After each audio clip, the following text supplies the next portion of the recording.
Hello, everybody. It's Mrs. Berg here with you again today. For today's lesson, we're going to be talking about the 4 C's of kitchen sanitation. This is the interactive notebook that you will be filling out while I'm going over the lesson with you today.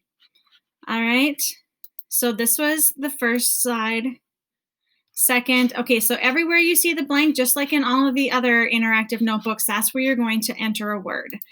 All right, and all you have to do to enter that word is click on the box, and it'll double click, and it'll give you a cursor, okay? Okay, so I'm gonna click on the notes.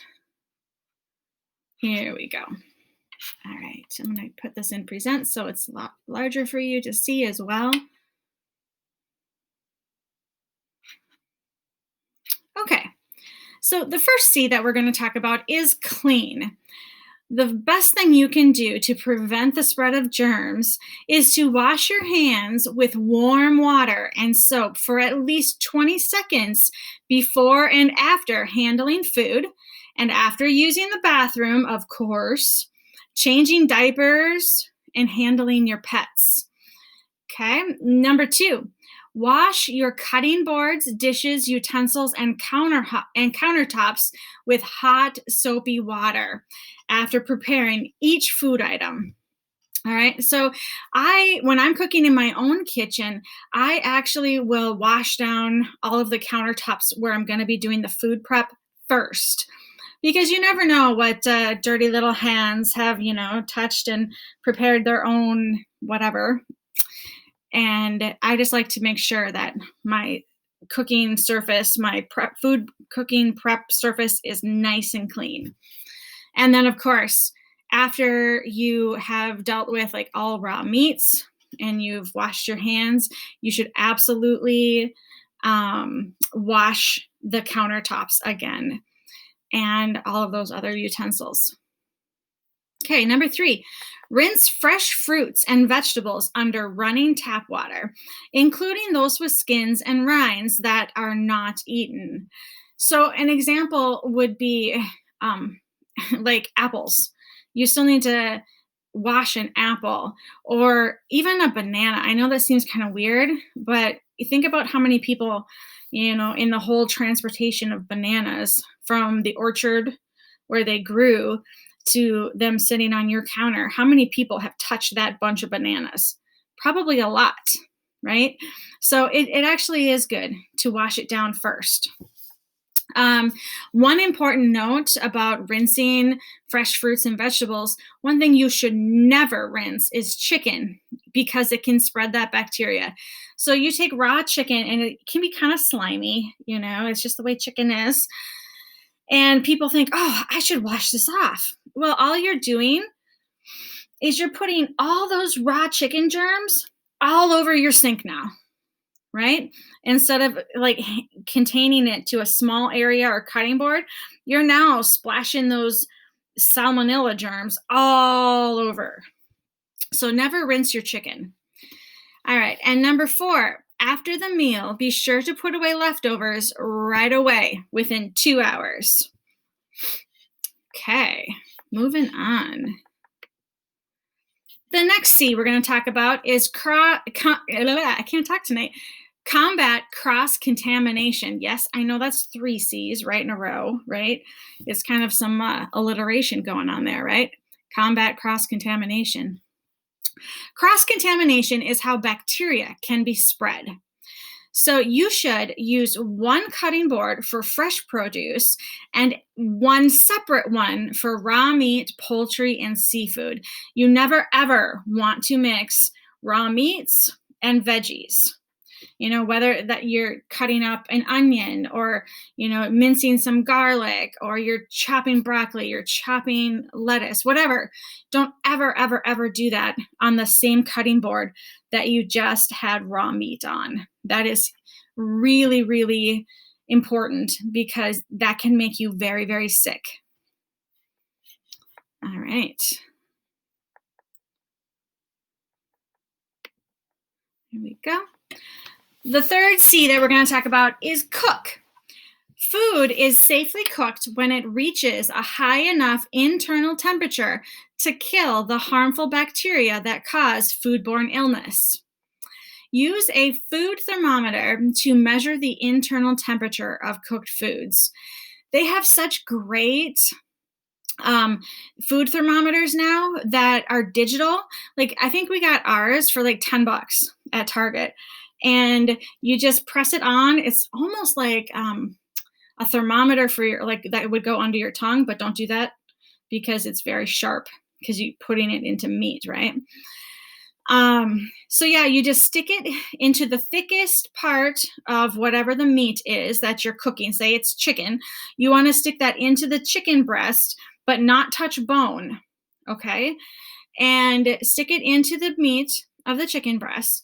And then you just click it and it'll tell you exactly what that temperature is.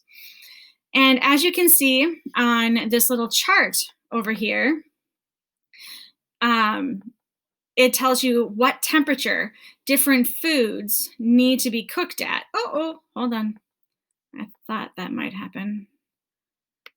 Go back. It'll show you what temperature different kinds of foods need to be cooked to. So once again, we see this danger zone right here. From 40 degrees to 140 degrees is the danger zone. That's because food within this temperature zone is rapidly increasing the bacteria levels. And the more bacteria that you have, the more likely you are to get sick from it. So you always want refrigerated temperatures to be below that 40, okay? And you want hot foods above 140 degrees. All right, next. And the last one we're going to talk about is chill, right? Just chill. Number one, refrigerate foods quickly because cold temperatures slow the growth of harmful bacteria. So again, refrigerate anything you've cooked within 2 hours of it being finished so that it doesn't grow bacteria. Let's see. Do not overstuff the refrigerator. So you want to have air able to move around in your refrigerator. And if you have everything packed in there like a shoe cabinet where there's just like shoebox after shoebox after shoebox, it's not going to be able to do that. That cold air must be able to circulate. So store food in shallow containers. So instead of using like putting your leftover mac and cheese in a really tall, thick container, it's better to do it, to store it in a shallower food storage box. Because it can cool down the temperature of that food much quicker than if it's all stacked together and like, this big old clump, right? All right, keeping a constant refrigerator temperature of 40 degrees or below is one of the most effective ways to reduce the risk of foodborne illnesses. So they make refrigerator thermometers really cheap, like $1 or $2. And all you have to do is just set it in your refrigerator and you can do a check to see, okay, well, how warm is it? And one thing to know too is that the back of your refrigerator is always colder. Okay. So maybe you've sometimes like put the milk all the way to the back one time and you notice that, oh, it's a little slushy. That's because it's colder at the back of the fridge. Making sure you have really good air circulation around your foods will help that. All right. The fridge is the best place to thaw and marinate foods to keep them out of the danger zone. So I know growing up, my mom always just, put a pound of hamburger on a plate and laid it on the counter, and let it thaw that way. That's actually not a good idea. It takes longer to thaw out frozen meat in the refrigerator, but it's worth it. If you want it quicker, because you didn't take it out the night before when you're going to use it, You can always defrost meat in the microwave. There's settings for that. Okay. Marinating foods, the same thing. Maybe you made a really yummy steak marinade and you want to put the steaks in the marinade and keep them there for a couple of hours to really get that food uh, tasting like whatever that marinade is. You should really put it in the refrigerator. Some people, again, are thinking that they can just let it sit out. You never ever want to let raw meat just sit out. It's a really bad idea. That's when all of the bacteria like multiply and just go crazy in that danger zone. All right, and number 5. The danger zone is between 40 degrees and 140. So just think 40 to 140, 40 to 140, 40 to 140. All right. And that was the last one. If you have any questions at all about any of these 4 C's, you should ask your teacher right away, because not only will this be on a test, but it could save you and your family from getting very sick. So anytime you get a foodborne illness, it can be really, really debilitating. It's just upset stomach to the highest degree.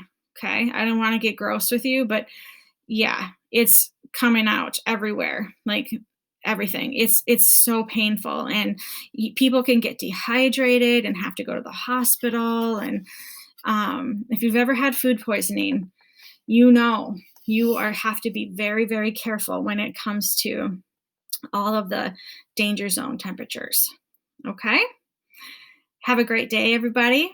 And remember, we're here to help however we can. All right. We'll talk to you later.